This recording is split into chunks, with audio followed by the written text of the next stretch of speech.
Hello guys, day 134, May the 14th.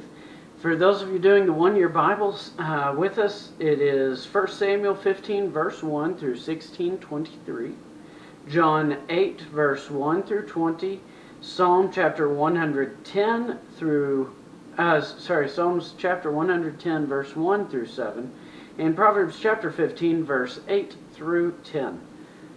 Today I want to look at an interesting section in here in 1 Samuel. 1 Samuel chapter 16, we see Samuel is appointed by God to go and anoint another king of Israel. Now, Israel already has a king, right? King God. And then they anointed a physical king, King Saul. And it's interesting because what we end up reading with the way Saul feels with David being anointed king,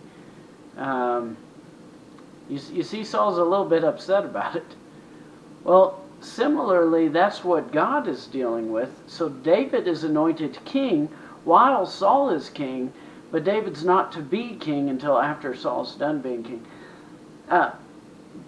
Similarly, though, we have King God, and He's a jealous God. He desires to be our only king, yet we end up so quickly and easily replacing Him with physical things and things that don't last. But it's very interesting.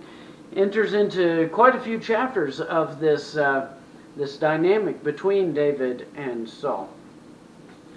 Here in 1 Samuel 16, I want to look at just one verse here, verse 7. Verse 7 says, "But the Lord said to Samuel, do not look on his appearance or on the height of his stature, because I have rejected him. For the Lord sees not as a man sees. Man looks at the outward appearance, the physical, but the Lord looks on the heart." And so what's happening here is Samuel goes out to Jesse's house where he's told one of these young men is to be king, and all of Jesse's sons come before him, and one after another just look like they would be great kings physically. But David was just a boy who was forgotten out in the fields watching over the sheep. And David is the one that God chose. Because God knew David's heart. David's heart was where it should be. So what do I have for us today out of this? Well, I simply have this. It is so easy for us to get caught up in judging people by the outward appearance rather than judging people by the character of their heart. We need to watch that. We need to be careful. We can't be the ones to judge someone's heart. Now, we can judge their fruits. We can do that all day long and see if they are producing Christ-like qualities or not, so that we can try to witness to them and, encourage them, correct them, whatever need be to get them on the path of life. But beyond that, beyond seeing the physical, there's something else that I want to be sure we get out of this.